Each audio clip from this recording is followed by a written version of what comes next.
First, there was the telephone, which was intrusive enough, and then came the portable phone, which encroached on our every waking hour. But now comes the biggest invasion of the lot, the videophone, which allows you to see who you're talking to and lets them see you. And what you're doing, and the face you're making while you're doing it, and how you're dressed. The list of possible terrors is endless. But will this all-seeing phone improve our communication skills, or on the contrary, hamper our natural spontaneity? Bron.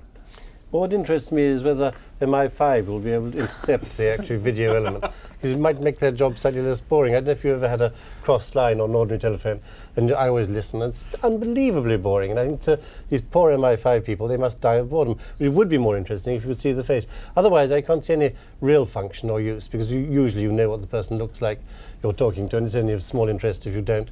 And you only see a tiny little square anyway. I think it will be a great success, because any technological breakthrough always is, but I think it'll be a useless one, rather like the cellular telephone, rather than a really useful one like fax. Claire, will you be using a... I won't mind using it in the office. I don't mind at all the idea of having a sort of conference call in the office. I very much mind the idea of having it at home. And I think a lot of working women might feel the same way, because at home I'm a very different person. It's a bit like being Edna Everage and Barry Humphries, you know. And if I'm at home and I have to take a business call, I can sound businesslike, but I might, not anymore changing a baby's nappy, but who knows what I might actually be doing. And it mightn't be very good for people to see that I'm actually sort of trying to stop the children rollerblading over the carpet or whatever. You see, I have one of these here. This is the videophone we will have next March. And I have to say that it strikes me this is a product of the 20th century in that we have invented it simply because we can invent it. Mm-hmm. And this is we don't need it. We don't need it, but there are people there saying, hey, what if we put a telephone screen on a television screen on, I saw Superman in 1952, I think we ought to put it, and it is only because we can do it. I sat down for an hour to try and think of a reason, a time when I have ever needed a videophone in my life, my working life, my home life. I can't think of one.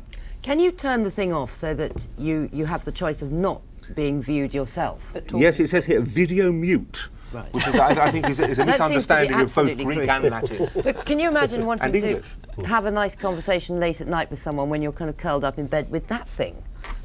Well, I can see certain erotic possibilities for it, actually. Not on a screen. No, not on a screen. That's small, and it would just make it even worse if the person Speak for wasn't yourself. there. But obviously there are anti-erotic possibilities as well. It will be the end of the era of the dirty phone call. I mean, Rosie, you are someone who needs designs, who needs culture flashed across the Atlantic Ocean to her at Esquire.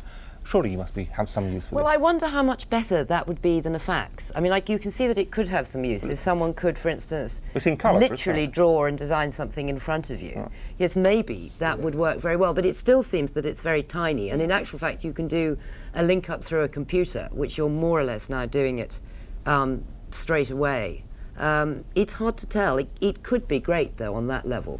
One of the things that I saw in the research about it was saying that some company said it had saved masses of money in travel expenses by being able to have these conference calls. The Bank of Boston. Now, this seems incredibly weird that you could get more than one person onto this screen at a time. I mean, all sort of crammed in and kind of looking up. And the other thing I think about it, that any part of technology which stops people meeting is always a complete drag, that in fact that's what makes people miserable and increasingly isolated lives. This whole idea that you work from home and you never need to come from offices. And in fact, if this is another piece of technology that encourages human beings to just get together and be together, then kind of damn it, really, at the end of the day. It's just another toy, like all those computers people bought just to play idiotic games on. But people did buy them. I mean, Yes, they'll buy them all right. Yes, I mean, it strikes me, for instance, I have relatives in Australia I haven't seen for years. I would actually be able to see my Uncle Julius for the first time. Do you want to see your Uncle Julius? Yeah, I wouldn't mind seeing Uncle Jules. But surely it has that sort of social use. Yes, I guess it does have some sort of social use, but I still haven't given in to the cellular phone. I don't like phones that much, if the truth be known. I mean, I'm quite happy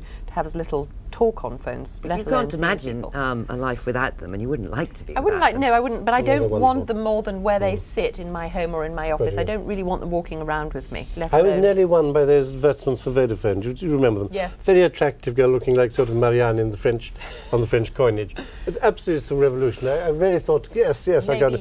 All my life I decided I didn't want them. I didn't want anything to do with it. Very nearly went and bought them. Don't you hate those people in cars who are talking on them? Well, I don't hate them, but I do. just depress me. And people in trains are quite unpleasant too. Yes. They're always saying such idiotic, banal, unnecessary stuff. You know, it's only, they're only using it because they've got it there. They're not saying anything worthwhile. I just think the number of times I might have used one usefully in a train or in a car, perhaps twice in my entire life.